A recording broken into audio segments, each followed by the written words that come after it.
മലയാള സിനിമയിൽ ഒരിക്കൽ ഫെയിൽ എന്നു മുദ്രകുത്തി തള്ളിക്കളഞ്ഞ ഒരു യുവനായകൻ.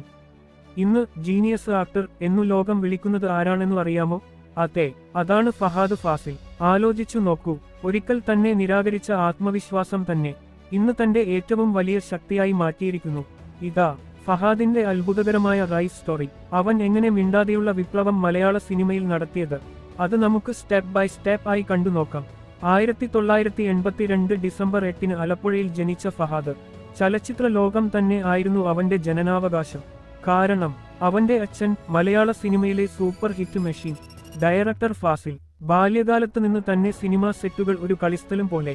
എന്നിരുന്നാലും അച്ഛൻ ഒന്നും ബലമായി സിനിമയിലേക്ക് തള്ളിയില്ല. വിദ്യാഭ്യാസം, സ്വപ്നം, ലക്ഷ്യം എല്ലാം ഫഹദ് തന്നെ കണ്ടെത്തട്ടെ എന്നായിരുന്നു ഫാസിലിന്റെ നിലപാട്. അമേരിക്കയിലേക്കാണ് ഫഹദ് ഉയർന്ന പഠനത്തിന് പോയത്. ബിസിനസ് അഡ്മിനിസ്ട്രേഷൻ ഒരു പൂർണ്ണമായി വ്യത്യസ്തമായ വഴിയാണ് തെരഞ്ഞെടുത്തത്. അന്നും അവൻ വിചാരിച്ചിരുന്നത് എനിക്ക് അഭിനയിക്കാൻ പറ്റുമോ, എന്നാൽ വിധി തയ്യാറാക്കിയിരുന്നത് മറ്റൊരു വലിയ കഥയായിരുന്നു. ഫഹാദിന്റെ ഡെബ്യൂ കൈ എത്തും ദൂരത്തും നിങ്ങൾക്ക് അറിയാമോ, അത് ഒരു ദുരന്തമായിരുന്നു. ക്രിട്ടിക്സും പ്രേക്ഷകരും ഒന്നായി പറഞ്ഞത് അഭിനയമില്ല, സ്ക്രീൻ പ്രസൻസ് ഇല്ല, ഈ ആൺകുട്ടി മലയാള സിനിമയ്ക്ക് വേണ്ട ആളല്ല. ഒരു യുവാവിന്റെ ആത്മവിശ്വാസം തകരാൻ ഇത്ര മാത്രം മതിയായിരുന്നു. എന്നാൽ ഫഹദ് ആ കൂട്ടത്തിൽ പെട്ടില്ല. അവൻ മനസ്സിലാക്കി, ഞാൻ എന്റെ വഴി വീണ്ടും കണ്ടെത്തും. അങ്ങനെ മലയാള സിനിമയിൽ നിന്നുള്ള വാതിൽ അടച്ചുപൂട്ടി അമേരിക്കയിലേക്ക് തിരിച്ചുപോയി. ഈ സമയം അദ്ദേഹം പഠിച്ചത് സിനിമയല്ല, ജീവിതം തന്നെ. അദ്ദേഹം പറഞ്ഞു ഒരിക്കൽ, എന്റെ ഏറ്റവും വലിയ പഠനം എനിക്കു തെറ്റാൻ അവകാശമുണ്ട്. തകർച്ച അവനെ ശക്തനാക്കി. നിശബ്ദമായി സ്വന്തം മനസ്സിനെയും സ്വപ്നങ്ങളെയും വ്യാപ്തമാക്കി.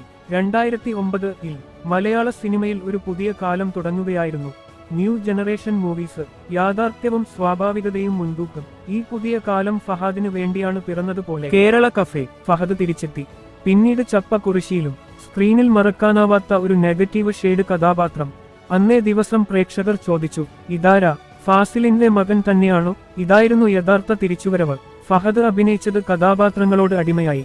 കാരണം സ്ക്രീനിൽ ഞാൻ അല്ല, ആ കഥാപാത്രം മാത്രമുള്ളതാകണം. സിനിമകൾ മാറി, കഥകളുടെ റിയലിസം ഉയർന്നു, മലയാളികളുടെ സിനിമാ രുചി അപ്ഗ്രേഡ് ആയി.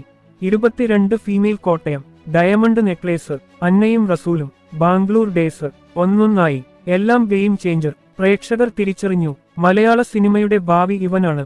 ഫഹദ് കഥാപാത്രത്തെ ആക്ട് ചെയ്യില്ല, ആകുക ചെയ്യുന്നു. ഉദാഹരണം മഹേഷിന്റെ പ്രതികാരം. ഒരു ചെറിയ നഗരത്തിലെ ഫോട്ടോഗ്രാഫർ.